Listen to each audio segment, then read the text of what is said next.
kembali dengan Kanova pada pagi hari ini dalam ibadah anak di Huda Kids. Nah, pada pagi hari ini sebelum kita mulai ibadah, Kanova mau bacain dulu ya peraturan-peraturannya apa aja. Yang pertama, adik-adik tetap harus pakai baju yang rapi ya. Dan yang kedua, adik-adik jangan sambil makan, jangan sambil minum. Terus yang ketiga, jangan sambil main ataupun sambil tidur-tiduran ya adik-adik. Ya adik-adik, sebelum kita mulai ibadah, mari kita satu di dalam doa. Tuhan Yesus yang ada dalam surga, terima kasih Bapa, pada pagi hari ini kembali kami boleh mengikuti ibadah anak ini Bapa.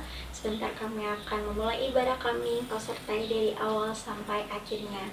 Terima kasih Bapa, hanya di dalam namamu kami telah berdoa dan mengucap syukur, haleluya, amin. Shalom adik-adik, kembali lagi bertemu dengan Kak Fian. Sebelum kita dengarkan firman Tuhan, ayo kita sama-sama memuji Dia, amin. Oleh sebab itu, mari kita berdiri dan kita tepuk tangan. Kita mengatakan, aku anak raja, kau anak raja.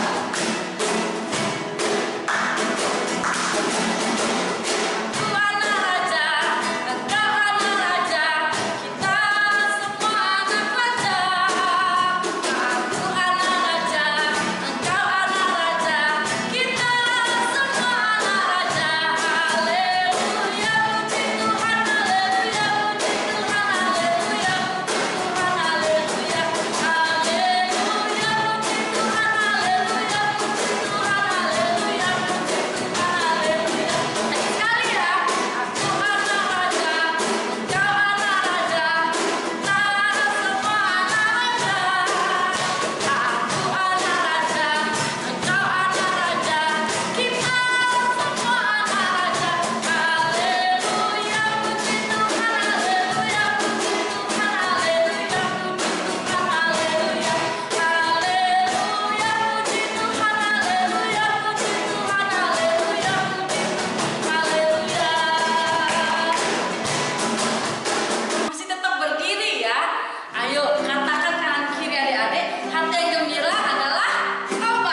Terima kasih Tuhan, terima kasih buat pagi hari Bapak masih Kau berikan buat kami Tuhan.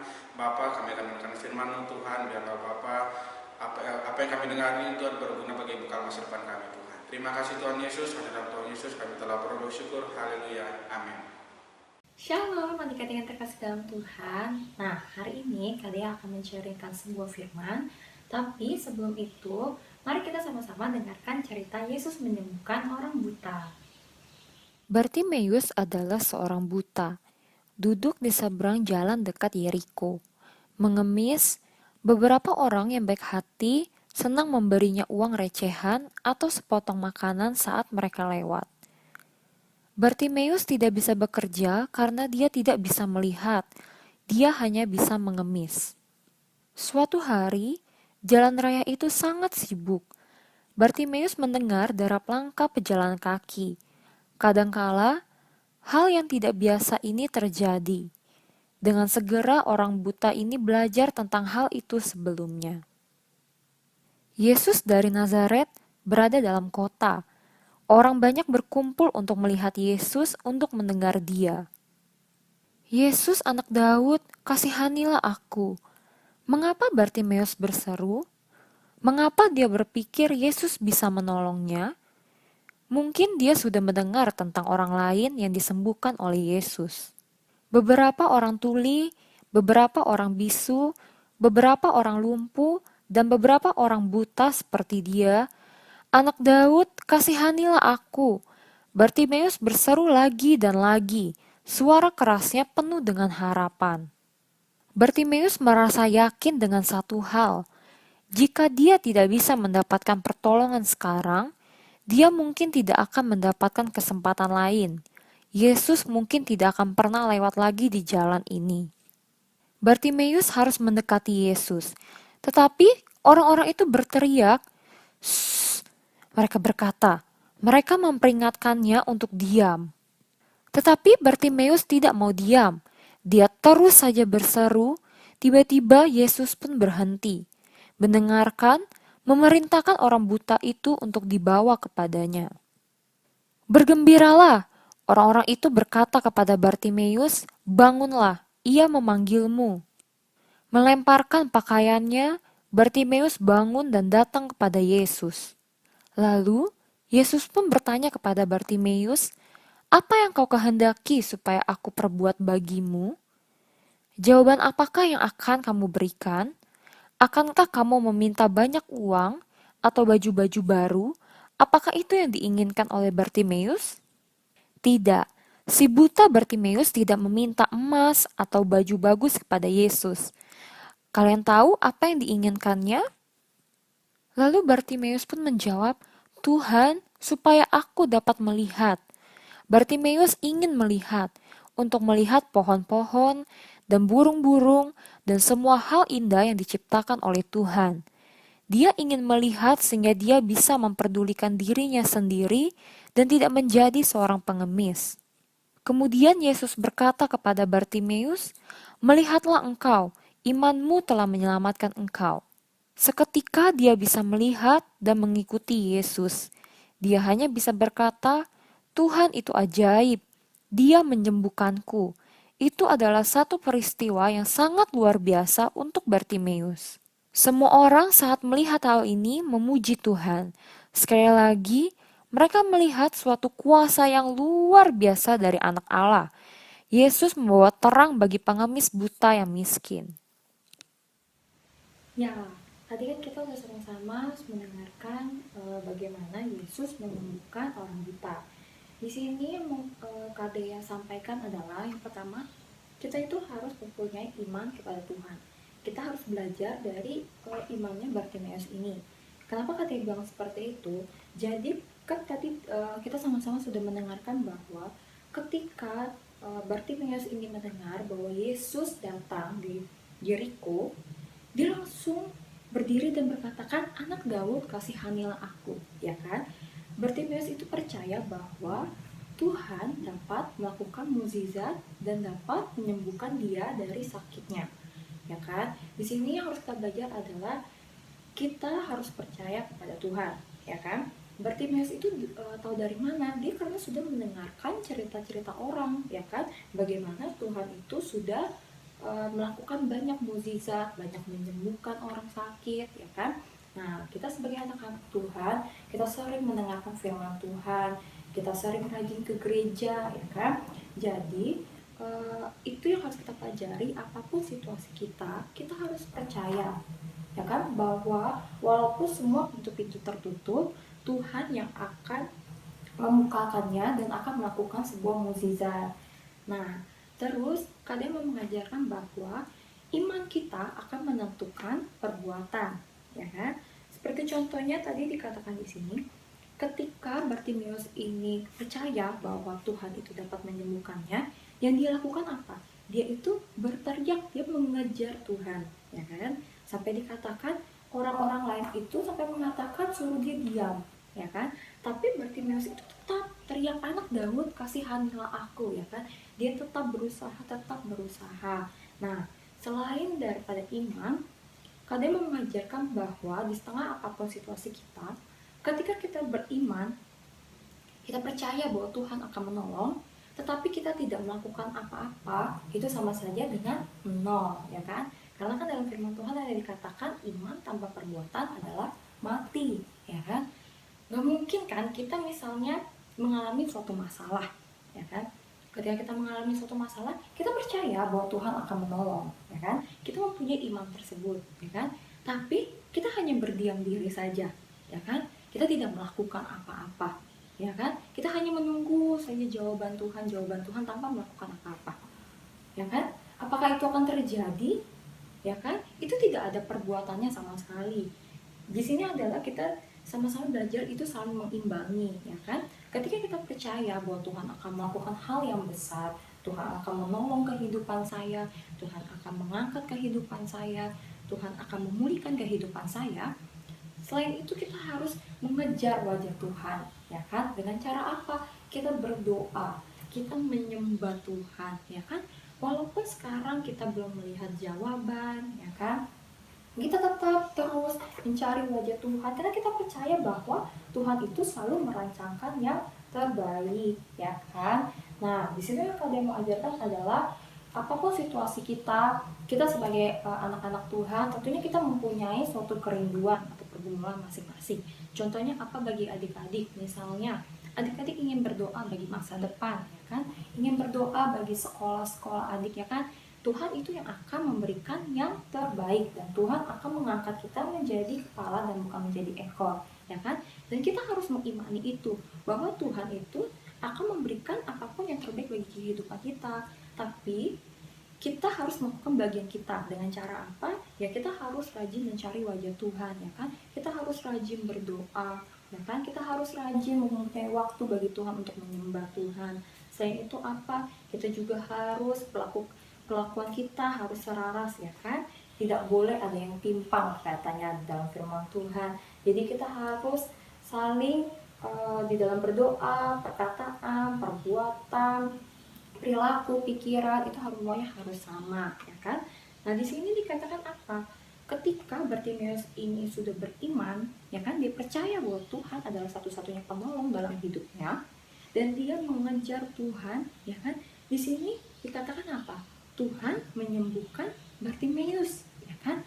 Sehingga Bartimeus itu dapat melihat, ya kan? Dahsyat kan Tuhan Allah kita ini. Ketika kita sudah percaya dan kita beriman bahwa Tuhan akan menolong dan kita mencari wajah Tuhan, maka Tuhan yang akan melakukan perkara yang besar bagi setiap kita anak-anaknya yang berseru kepadanya. Amin adik-adik. Ya, semoga kalian mengharapkan di dalam cerita ini kita dapat belajar banyak hal. Ya, kita banyak belajar banyak hal dari Bartimeus ini, dari iman, ya kan, dari cara dia tetap tidak menyerah mencari Tuhan, ya kan, sampai akhirnya Tuhan pun melawat kehidupannya. Nah, jadi sekian firman Tuhan pada hari ini. Semoga adik-adik yang mendengarkan dimanapun yang berada merasa terberkati dan semakin maju di dalam Tuhan. Amin. Tuhan Yesus memberkati.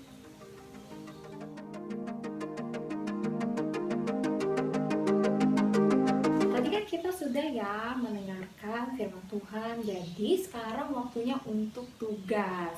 Nah, untuk tugas dalam minggu ini Kak Dea mau adik-adik menceritakan kembali cerita kisah Yesus menyembuhkan Bartimeus ini. Dan poin-poin apa saja yang dapat diambil di dalam cerita ini. Tadi kan Kak Dea udah jelasin ya kan beberapa poin. Sekarang tinggal adik-adik ringkas apa saja yang adik dapatkan. Nah, untuk tugas ini dikumpulkan paling lambat pada hari Selasa tanggal 28 Juli 2020. Untuk anak-anak Jemaat GP Yehuda dapat mengumpulkannya ke dalam WhatsApp grup Yehuda Kids. Nah, tapi untuk anak-anak yang bukan Jemaat GP Yehuda juga boleh kok ikut untuk mengerjakan tugas ini dengan cara mengirimkan alamat email Kak Dea di deagiovanni1@gmail.com.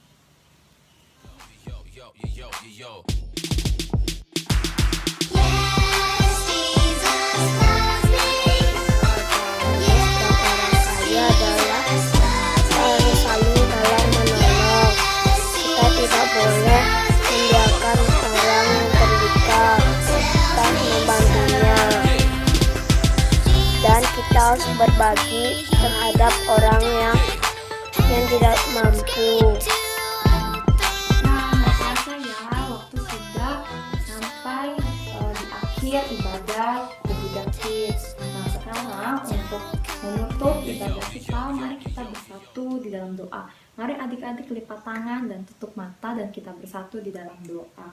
Bapa, kami mengucap syukur Tuhan atas berkat-Mu Bapa. Kami tahu Tuhan bahwa kami ada sebagaimana kami ada sampai pada hari ini Tuhan. Itu semua karena berkat yang daripada Engkau Bapa. Kami mengucap syukur Tuhan karena kami memiliki Allah yang dahsyat dalam kehidupan kami. Dan kami mengucap syukur Tuhan karena kami boleh terus merasakan kasih-Mu mengalir bagi setiap kami Bapa. Biarlah Tuhan Engkau yang memberkati setiap kami Tuhan. Kami menyerahkan kehidupan kami ke dalam tangan-Mu. Biarlah Tuhan masa pertumbuhan kami serahkan ke dalam tangan-Mu. Biarlah Tuhan sekolah kami Bapa, kami serahkan ke dalam tangan-Mu. Berkati Bapa pendidikan kami Tuhan. Biarlah Tuhan Engkau yang memberkati dan memegang kehidupan kami. Kami yakin dan percaya Bapa bahwa masa depan kami adalah masa depan yang cerah Tuhan, dan Engkau yang akan mengangkat kami menjadi kepala dan bukan menjadi ekor Tuhan. Biar Engkau yang selalu melindungi dimanapun kami berada Tuhan, dan bawalah kami Bapa untuk kami dapat mencintai Engkau lebih dan lebih dalam lagi Tuhan. Berkati kami Bapa, berkati kehidupan kami Tuhan. Biar Engkau yang menjaga kami Tuhan, dan biar Engkau mengikat kami dengan tali kasih-Mu Bapa. Terima kasih Yesus, terima kasih Tuhan. Hanya dalam nama-Mu Bapa kami telah berdoa dan mengucap syukur. Haleluya. Amin. Selamat hari Minggu adik-adik. Tuhan Yesus memberkati.